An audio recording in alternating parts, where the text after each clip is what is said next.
और पुतिन के खिलाफ नेटो ने बड़ा और तगड़ा मोर्चा बनाना शुरू कर दिया है। डोनाल्ड ट्रंप ने भी कह दिया है कि अब उन्हें यूक्रेन जीतता हुआ नजर आ रहा है। रूस के खिलाफ अचानक पश्चिमी देशों की गोलबंदी ने पुतिन को अलर्ट मोड पर ला दिया है। इस वक्त नेटो के 25 देशों ने पुतिन को घेरने का बहुत बड़ा प्लान बनाना शुरू भी कर लिया है। और दूसरी तरफ डोनाल्ड ट्रंप की बातों से यह लग रहा है कि वो भी पुतिन से लड़ना चाहते हैं।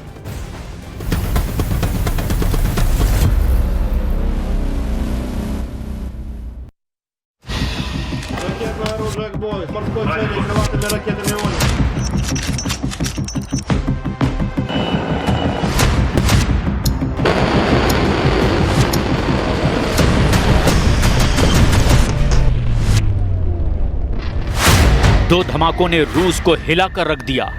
दो धमाके, दो लोकेशन और रूस के साथ अब नेटो की सबसे बड़ी टक्कर नजर आ रही है। पहला धमाका रूस में राजधानी मॉस्को से 100 किलोमीटर पश्चिम में एक मालगाड़ी ट्रक से टकरा जाती है। धमाका बहुत बड़ा होता है।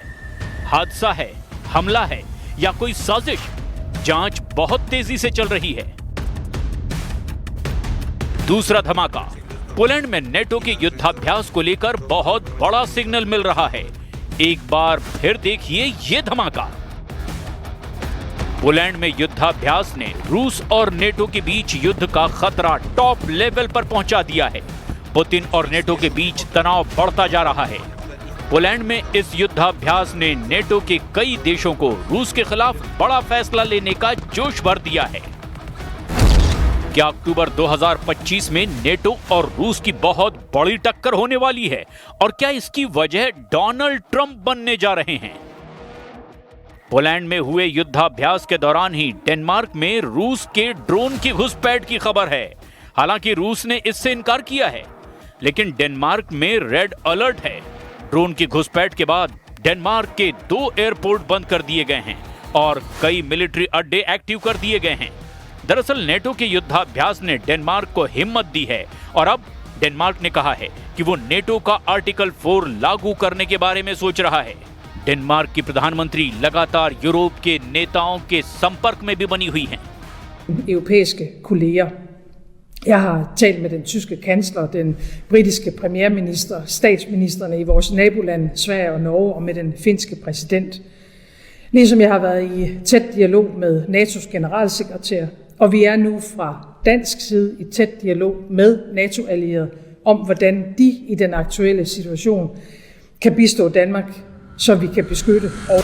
डेनमार्क की प्रधानमंत्री ने कहा कि नॉर्वे, पोलैंड और रोमानिया के बाद अब उनका देश खतरे में है, क्योंकि इन 3 देशों में ड्रोन वाली घुसपैठ के बाद अब यही पैटर्न डेनमार्क में भी दोहराया गया है।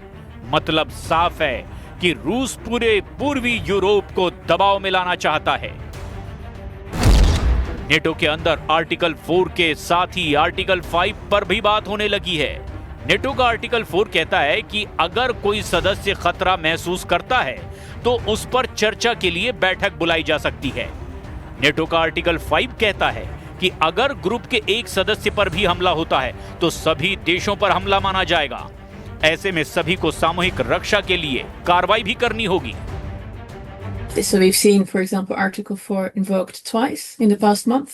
Once by Poland, after we saw like a large number of drones enter its airspace from Russia, Russian drones enter its airspace, and then we've seen it invoked again later in September by Estonia after Russian jets entered its airspace. NATO में हुई इस हरकत के बीच America से आई एक बड़ी खबर ने रूस में पैनिक मचा दिया है। डोनाल्ड ट्रंप के रक्षा मंत्री पीट हेग्सेथ ने सैकड़ों अमेरिकी जनरलों और कमांडरों को तलब किया है। जल्द ही अमेरिका के वर्जीनिया में मरीन कोर बेस पर सबको इकट्ठा होने को कह दिया गया है। इसे अमेरिकी सेना में बहुत असामान्य सी बात कहा जा रहा है, जो पिछले 30 सालों में पहली बार हो रहा है। सवाल ऐसे में उठ रहा है कि क्या अमेरिका एक बड़े युद्ध में शामिल होने की तैयारी कर रहा है? इन कमांडरों में सभी ब्रिगेडियर जनरल या उससे ऊपर की रैंक के अफसर हैं।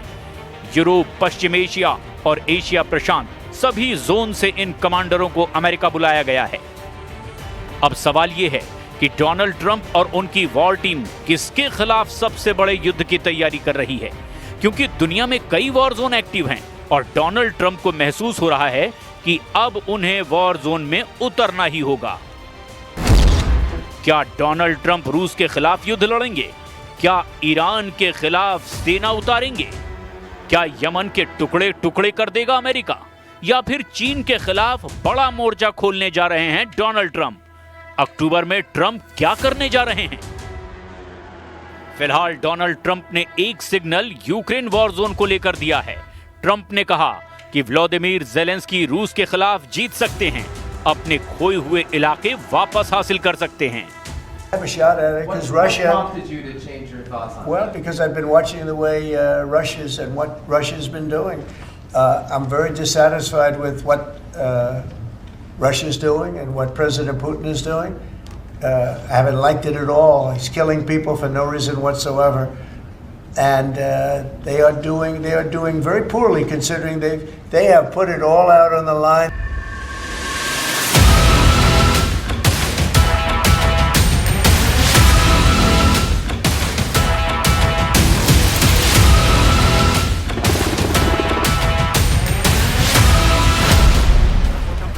इससे पहले ग्रीनलैंड में अमेरिका और नेटो बड़ा इशारा कर चुके हैं।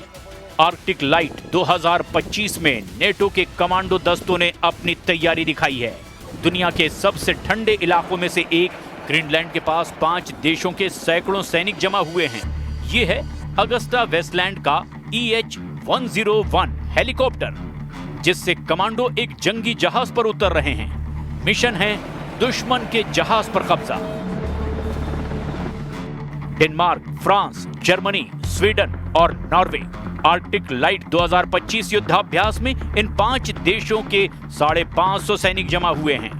10 दिन के इस युद्धाभ्यास में नेटो देशों का साथ आना साफ साफ रूस को चैलेंज है। ये दुनिया के सबसे ठंडे इलाके यानी आर्कटिक में युद्ध लड़ने की तैयारी है। जंगी जहाजों और फाइटर जेट्स के साथ नेटो बता रहा है कि यूक्रेन के बाद कोई मोर्चा खुला तो आर्कटिक में रूस के दावों की धज्जियां उड़ा दी जाएंगी। ग्रीनलैंड पर अचानक अमेरिका की नजर पड़ी है, खासकर डोनाल्ड ट्रंप की। अमेरिका का दूसरी बार राष्ट्रपति बनने के बाद ट्रंप कह चुके हैं कि वो ग्रीनलैंड पर कब्जा करना चाहते हैं, क्योंकि ये अंतर्राष्ट्रीय और इलाकाई सुरक्षा के लिए बेहद जरूरी है। नेटो कमांडर भी चाहते हैं कि अमेरिका अब यहाँ पर दखल बढ़ाएगा और लगातार युद्धाभ्यास करे। They can do that. It's part of the 51 treaty that they have the possibility to expand their activities up here if they want to or need to, and I don't think that would be a problem. NATO अचानक Greenland में इसलिए active हुआ है क्योंकि Putin ने समुद्र में अपनी ताकत दिखाई है। ज़पाद 2025 युद्धाभ्यास के दौरान रूस की सेना ने हाइपरसोनिक क्रूज मिसाइल ज़िरकॉन दागी है। पुतिन ने इस मिसाइल को टेस्ट करने के लिए लोकेशन भी ग्रीनलैंड के पास ही चुनी है। बैरेंट्स सागर में इस मिसाइल को दागकर पुतिन ने बता दिया कि नेटो से अब आमने सामने के युद्ध के लिए रूस पूरी तरह से तैयार है। ज़िरकॉन हाइपरसोनिक क्रूज मिसाइल की लॉन्चिंग एक बार फिर देखिए, कैसे रूस की नौसेना मिसाइल फायर करने के लिए तैयार होती है। बैरेंट्स सागर में रूस का फ्रीगेट एडमिरल गोलोव मौजूद है। इसके क्रू को ऑर्डर मिलता है कि मिसाइल फायर की जाए। काउंटडाउन शुरू होता है। 5, 4, 3, 2, 1 और फायर। ज़िरकॉन मिसाइल लॉन्च होती है और अपने टारगेट की तरफ बढ़ जाती है।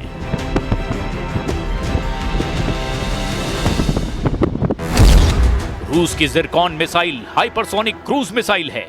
इसकी रफ्तार मैक 9 यानी करीब 11,000 किलोमीटर है। ये मिसाइल 1 सेकंड में 3 किलोमीटर का सफर तय करती है। ज़िरकॉन की रेंज 1000 किलोमीटर से ज्यादा है और ये जमीन से 28 किलोमीटर की ऊंचाई पर उड़ते हुए अपने टारगेट पर पहुंचती है। इस मिसाइल में 400 किलो का वॉरहेड लगा हुआ है, यानी इसके टारगेट का बचना नामुमकिन होगा। ये पुतिन की गारंटी है। रूस में ज़िरकॉन मिसाइल को पनडुब्बी या जंगी जहाज से दागने के लिए बनाया गया है, जबकि जमीन से लॉन्च करने वाली लॉन्चिंग पर लगातार काम जारी है। रूस से ऐसे बढ़ते हुए खतरे को लेकर नेटो बहुत ज्यादा बेचैन हो गया है और यही वजह है कि उसने भी अब आर्कटिक में युद्धाभ्यास करने का फैसला किया है। डोनाल्ड ट्रंप ने पुतिन को लेकर बड़ा यूटर्न लिया है।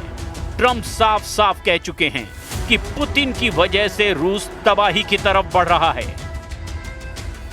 Their economy is going to hell. They're bombing the hell out of everything, and they're picking up a very little territory, if any. In fact, they're losing some territory. So, I think it's been very bad for the reputation of Russia. This war should have been over. If this were our war, we would have had it over in 1 week.